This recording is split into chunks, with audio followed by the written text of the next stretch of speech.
Saya sudah sampaikan, dan saya nggak tahu di YouTube apa sudah dihapus atau tidak. Dan ini sangat keras tentang penyampaian saya berkaitan dengan imigran-imigran gelap yang menyebar di seluruh Indonesia, termasuk yang di Pekanbaru. 100% mereka adalah kombatan Syiah. 100% mereka adalah kombatan Syiah tanpa dikeragui lagi. Dan mereka di sini melatih orang-orang Syiah untuk ke berbagai macam keahlian militer, baik merakit senjata, membuat bom, membuat segala macamnya, serangan hutan, serangan apa tuh. Mereka pelatihan, dan nanti mereka punya program. Mereka buat chaos di mana-mana. Mereka akan membuat keributan atas nama ISIS, atas nama Al-Qaeda, dan lain-lainnya, supaya umat Islam diburu. Setelah mereka melakukan chaos itu, orang-orangnya dah siap, TNI dibenturkan dengan umat Islam, mereka lari. Dan itu sudah dipersiapkan. Mereka kembali ke negaranya masing-masing. Sementara kita sudah dibenturkan dengan aparat-aparat kita. Itu rencana awal mereka. Qadarullah, komunis membara di Indonesia. PKI menggeliat hidup. Dan mereka melihat bahwa sambutan umat Islam Ahlus Sunnah wal Jamaah terhadap mereka cukup hebat. Dan mereka calling down, mereka cari strategi lain. Dan mereka terkenal Syiah ini memakai musuh untuk ngabisin umat Islam. Dalam hal ini komunis dipakai, ditungganginya untuk menghancurkan umat Islam di Indonesia. Dan itu keahlian Syiah sepanjang sejarah. Bagi Syiah nggak penting, nggak harus tangannya berlumuran dengan darah umat Islam. Walaupun tangan orang lain, seperti kasus serangan Mongol dulu, ya kan? Melalui tangan Mongol dihabisin umat Islam. Pengkhianatan Al-Qummi luar biasa. Dan seterusnya, sejarah membuktikan selalu Syiah selalu ingin umat Islam habis dengan cara apapun. Nggak bisa dengan diri mereka langsung, ya dengan siapapun yang bisa mereka pakai dalam rangka menghabisi umat Islam di seluruh dunia. Coba misi kedatangan Al-Mahdinya aja ngeri loh, Imam Mahdi versi Syiah. Kalau Imam Mahdinya muncul nanti, kata mereka ya, versi Syiah ini, yang akan dilakukan Imam Mahdi mereka apa? Imam Mahdi itu di sini kemunculannya nanti. Di sini, insya Allah. Jadi ada jaraknya. Ini tanda besar kiamat yang pertama, tanda besar kiamat yang kedua, tanda besar kiamat yang ketiga, tanda besar kiamat yang keempat. Nah, Al-Mahdi itu munculnya di sini nanti. Nah, menurut keyakinan Syiah, kemunculan Al-Mahdi itu nanti salah satunya membantai seluruh umat Islam Ahlus Sunnah wal Jamaah di bumi ini yang tidak mau gabung dengan Syiah. Coba, untung saja hadis-hadis tentang Imam Mahdi versi mereka palsu seluruhnya, sehingga itu tidak akan pernah ada. Alhamdulillah. Saya rasa itu sudah cukup, ya. Kalau bertanya sekali lagi, apakah mereka adalah para Syiah? Jawabannya na'am. Kemudian apakah mereka para kombatan? Pasti, ya. Karena kita menerima data-data ini bukan juga dari orang-orang yang sembarangan. Mereka ke Indonesia melatih pemuda-pemuda Syiah Indonesia berbagai macam keahlian tempur, keahlian buat senjata dan segala macamnya, di samping memperbanyak korban-korban dari wanita-wanita muslimah kita. Kabarnya ada banyak dihamilin mereka ya. Ya, betapa memilukan perasaan kita mendengarkan berita ini. Banyak muslimah-muslimah kita yang awam yang sudah berhasil mereka hamili.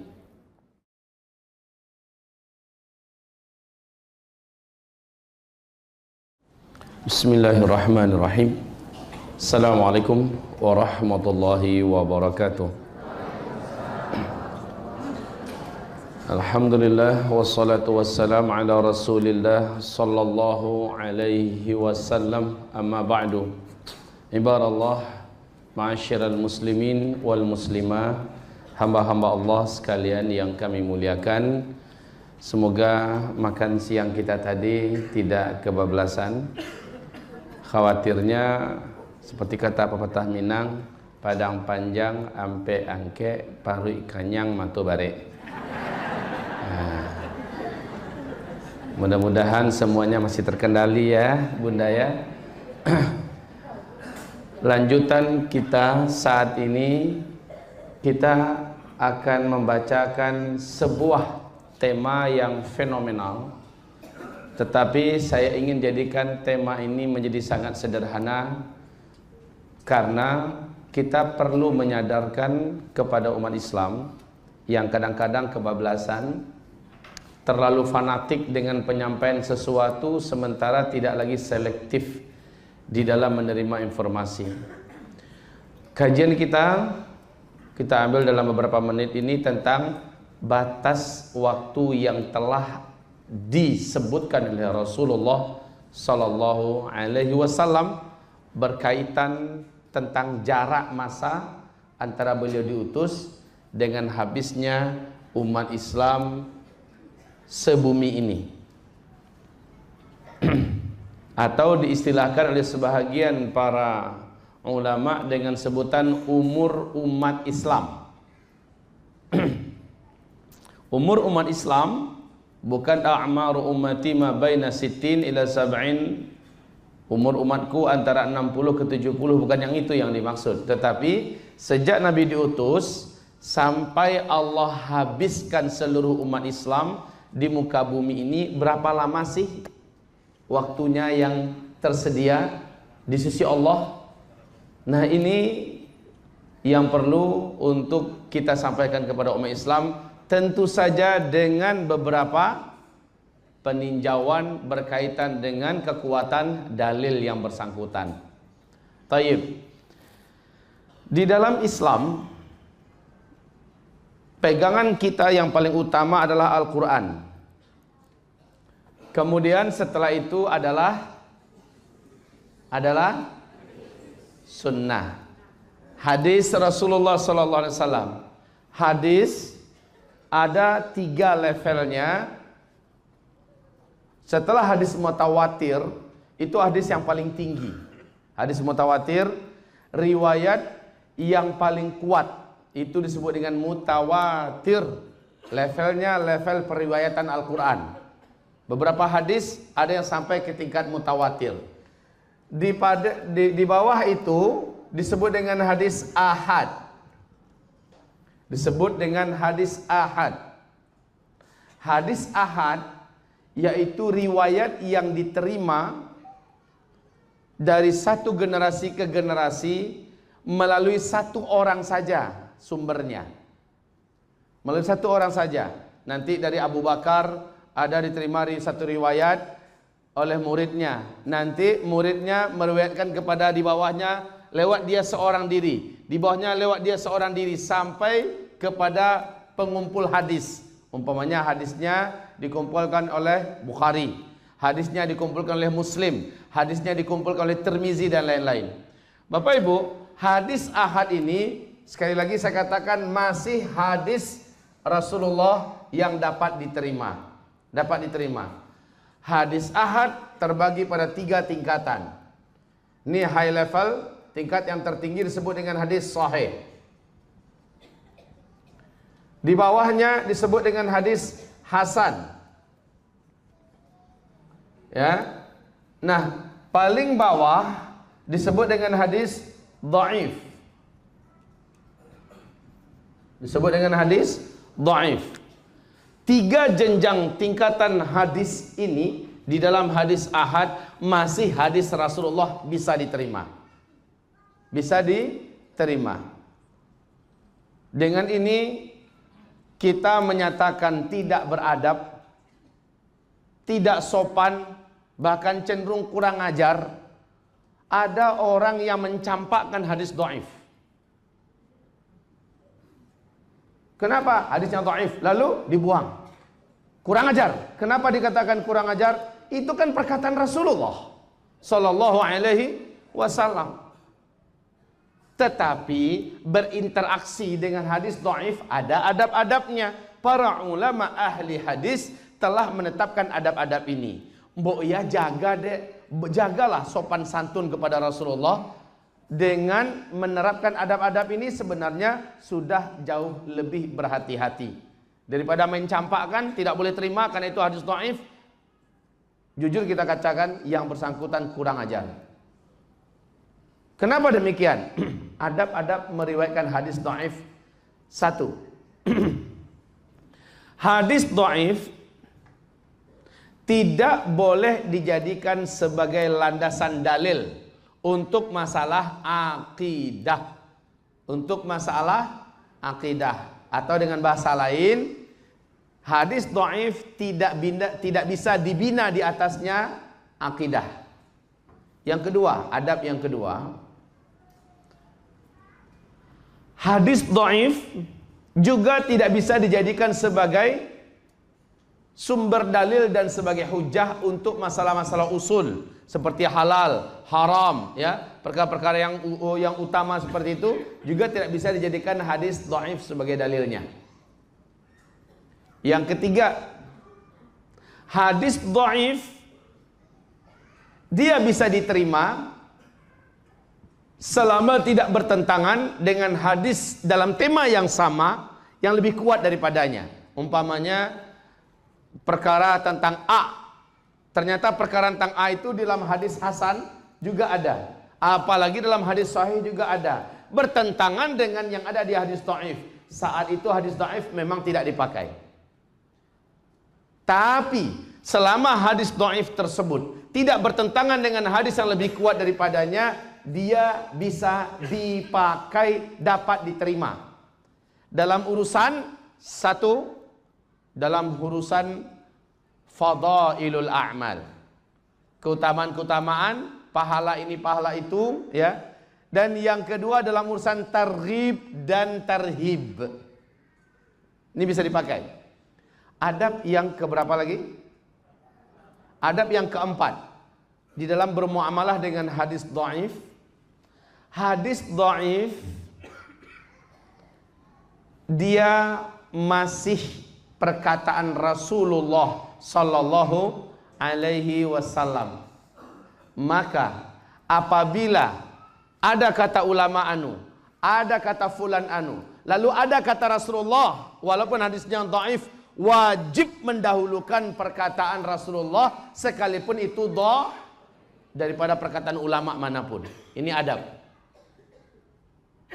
Yang keenam, adab yang keenam. Yang kelima, nggak masalah angka berapa. Yang kelima, untuk masalah hadis-hadis dhaif yang menceritakan nanti akan terjadi begini, nanti akan terjadi begini, sementara hadisnya dhaif, apabila yang digambarkan itu terjadi, para ahli hadis sepakat mengatakan naiklah status hadisnya setara dengan hadis sahih. Paham? Jadi kalau yang diceritakan dalam hadis dhaif itu ternyata terjadi sesuai dengan kenyataan, hadis dhaif tersebut statusnya naik kepada hadis setara dengan hadis sahih. Yang keberapa lagi? Yang keenam, dalam urusan ghaibiyat, urusan-urusan yang perkara yang gaib atau perkara-perkara yang nanti akan terjadi untuk sekedar diketahui sah, sekedar tahu saja, tapi untuk diyakini tidak diberikan kepada kita kebenarannya. Sekedar tahu saja, oke, nggak apa-apa. Tapi untuk diyakini ini masalah karena hadisnya dhaif. Bapak Ibu, sedikit gambaran dari saya. Oleh para ulama hadis dibedakan, ya. Kenapa ini kok bisa jadi hadisnya dhaif? Subhanallah, Bu. Mbak, dalam Islam itu penggambaran hadis ini sangat hati-hati para ulama kita.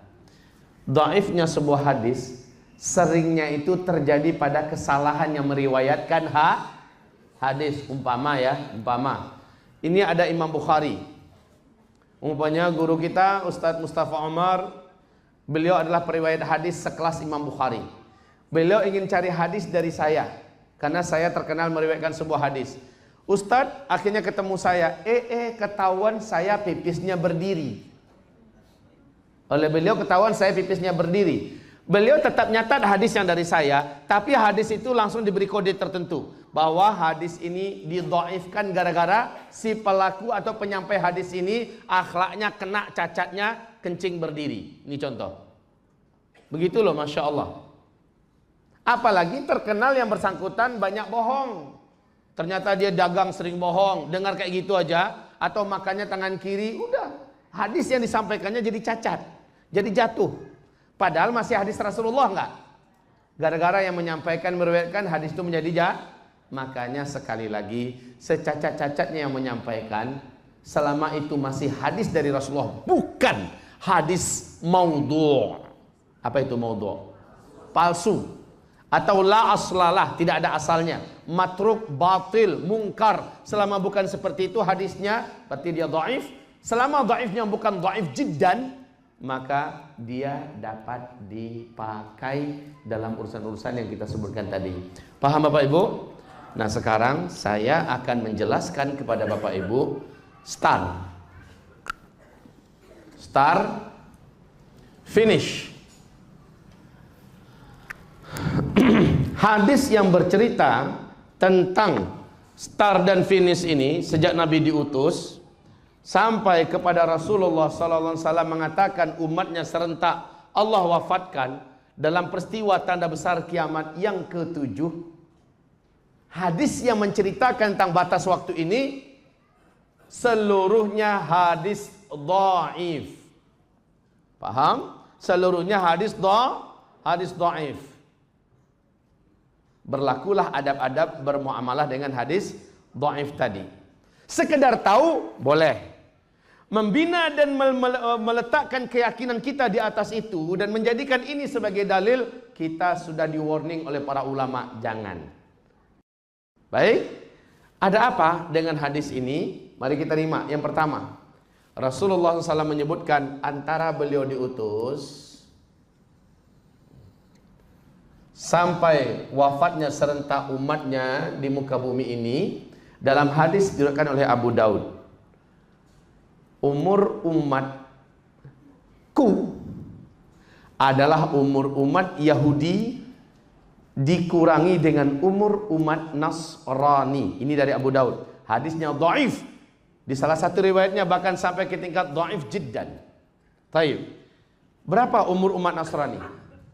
Umur umat Yahudi berapa? Maksudnya dari Nabi Musa ke Nabi Isa.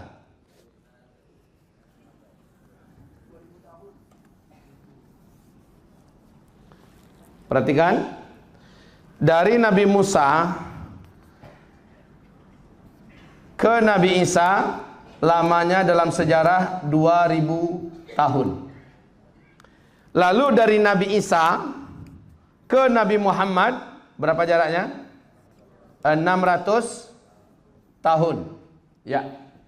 Taib kaum muslimin, Rasulullah menyebutkan umur umatku adalah umur umat Yahudi dikurangi dengan umur umat Nasrani.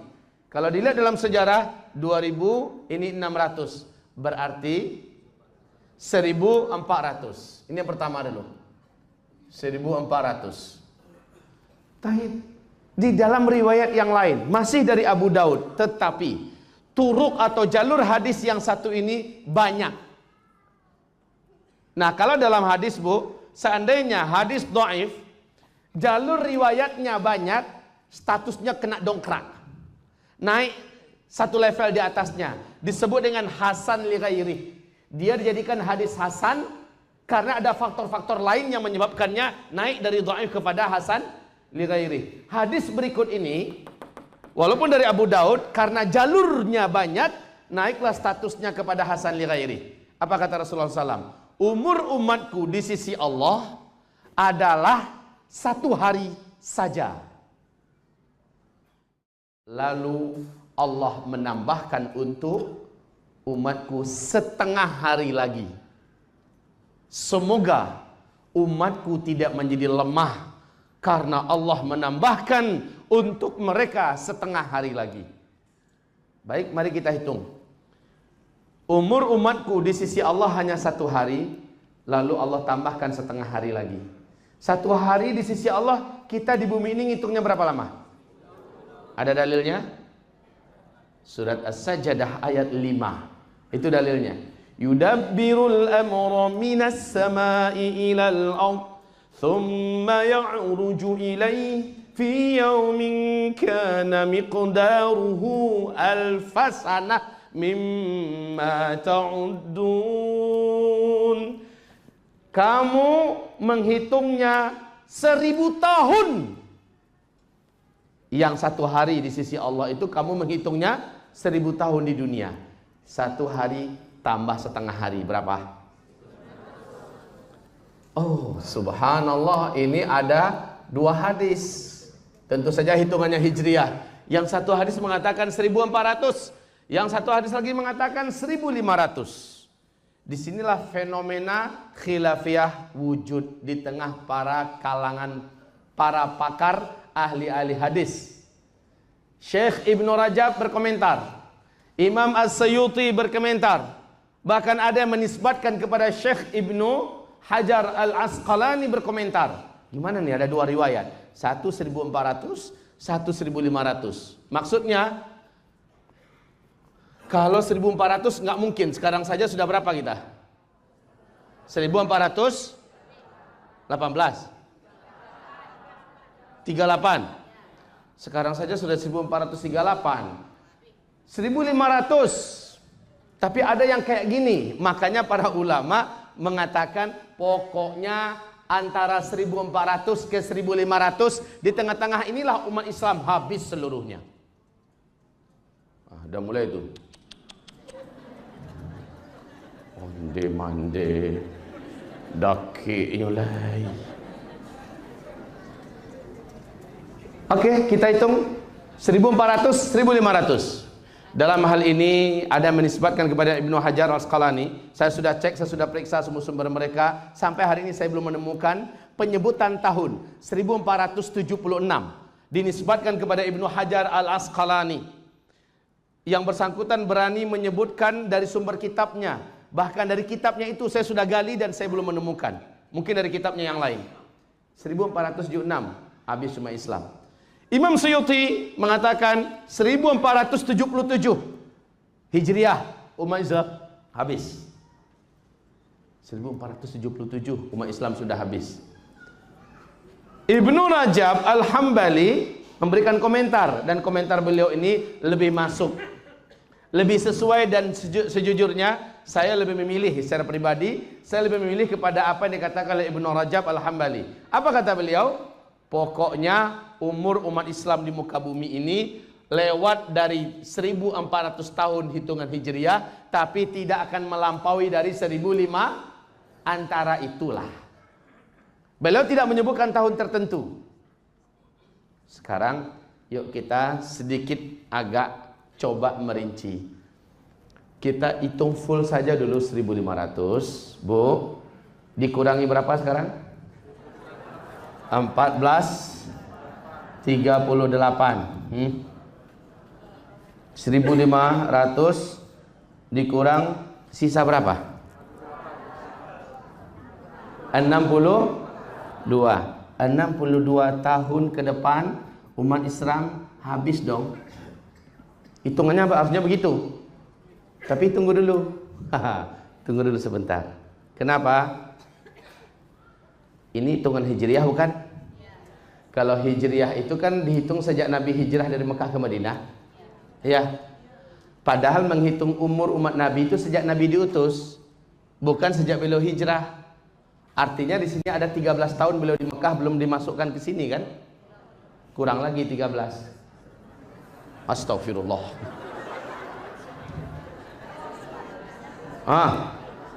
Jadi berapa? 49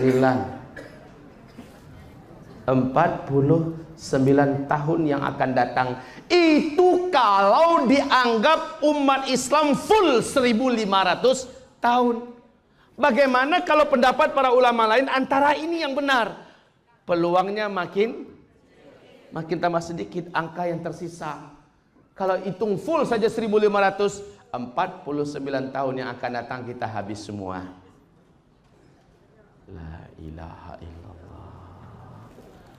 Untung hadisnya dhaif. Kan begitu kan? Sehingga, tapi ingat, sekalipun begitu ini masih hadis Nabi enggak?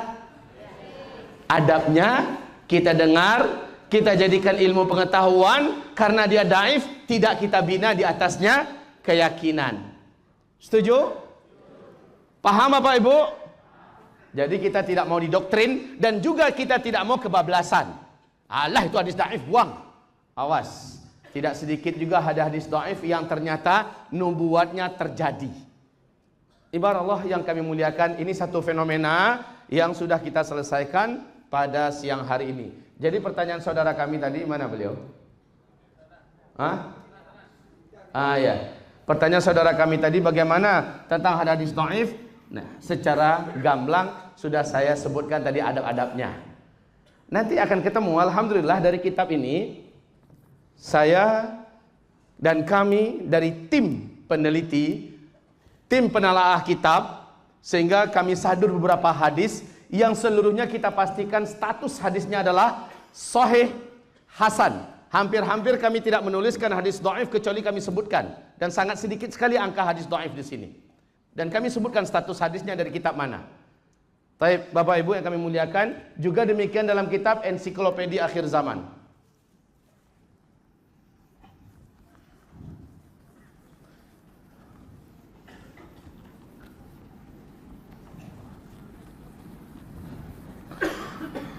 Saya sengaja tidak memakai teknologi modern dalam menyampaikan materi ini, sengaja banget.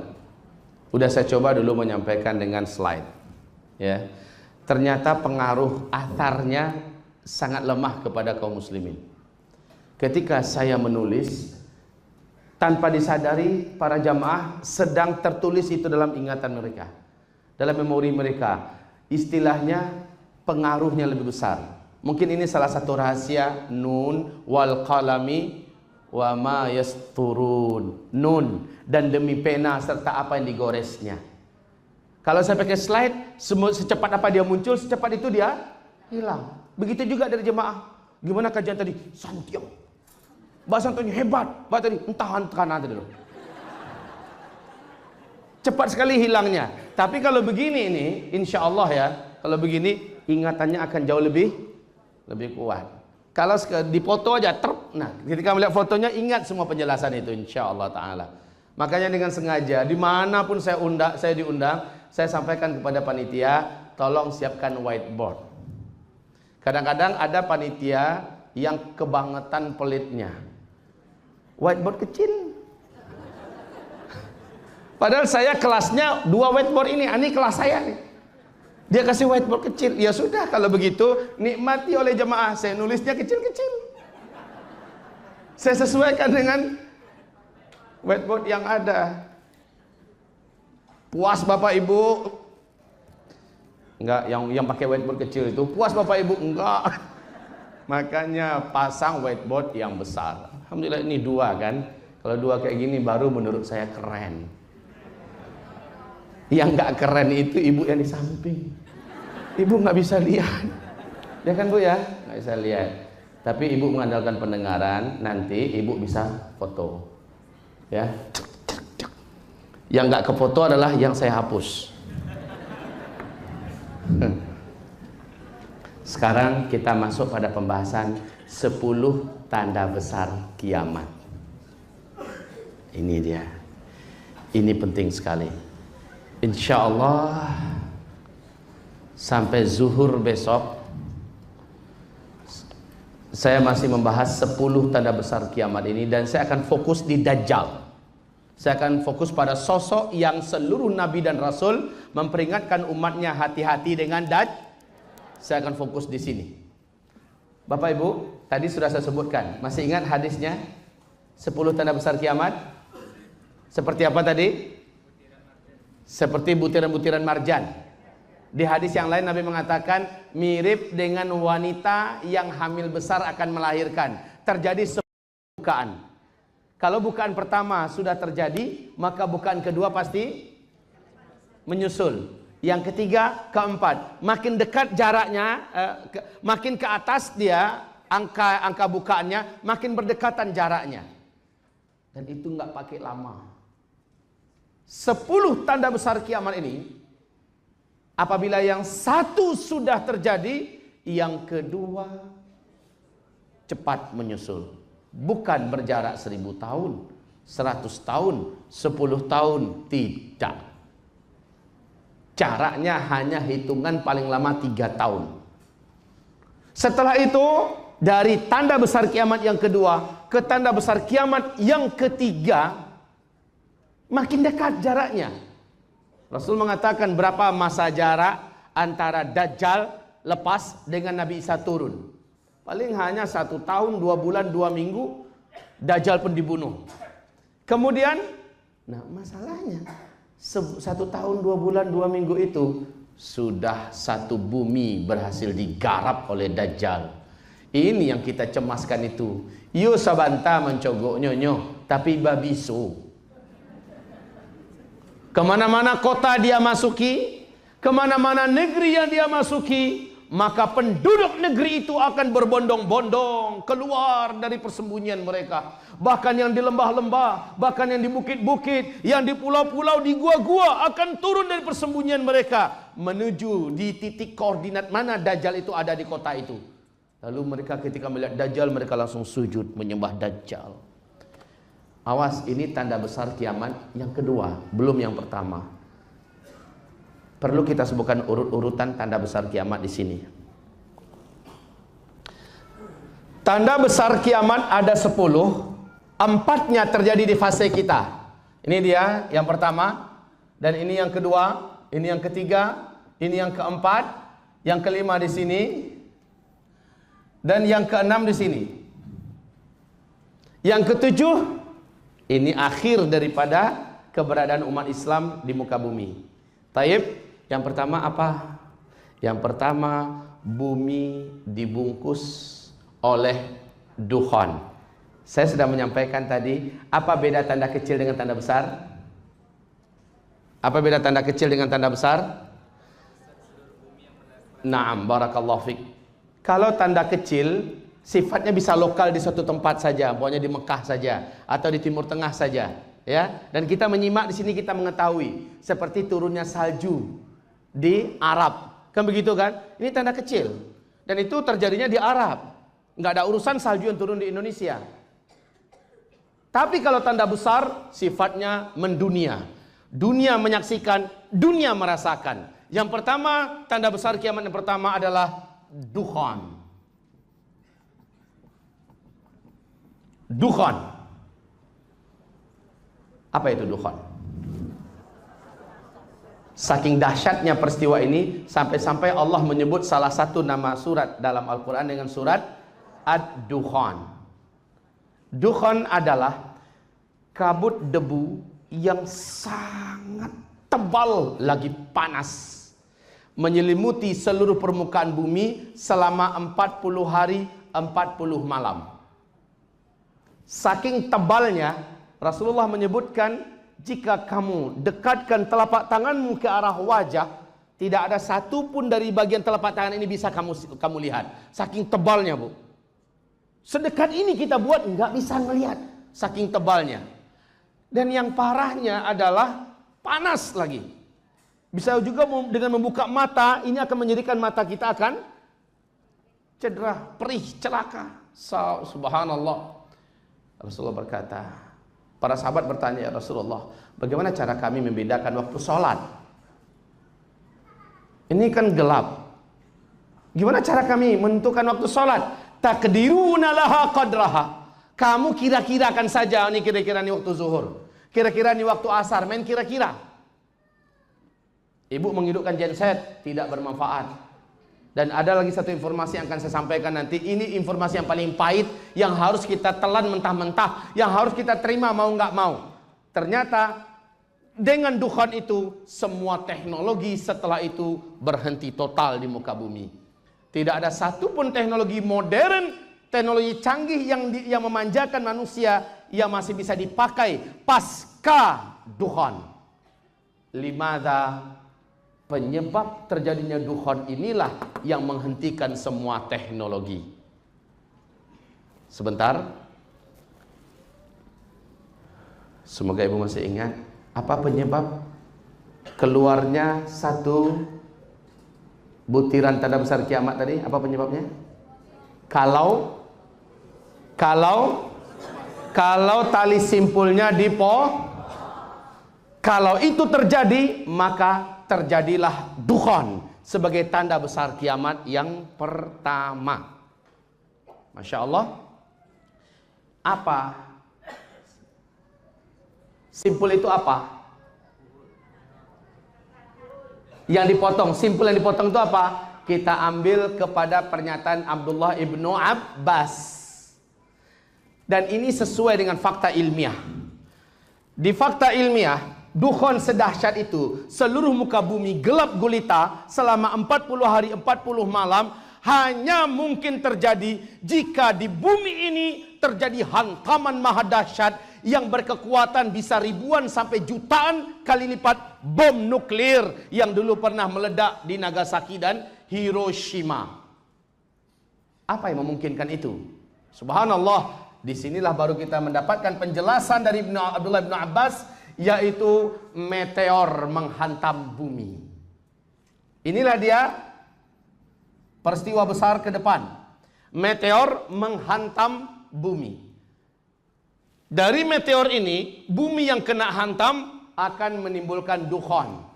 Tapi Michel Penn, seorang pakar astronomi dunia, dia adalah seorang ahli astronomi senior yang menjadi rujukan dari NASA sendiri. Beliau mengatakan begini, di antariksa kita ini terdapat banyak sekali pecahan-pecahan bintang yang melesat dengan kecepatan 120.000 km per jam. Satu butir meteor tersebut dengan kecepatan laju begitu, ini bumi. Ini meteor, ya. Kalau sempat satu meteor ini dengan garis diameter 2 km saja, tidak usah besar-besar, garis diameter 2 km saja menghantam bumi,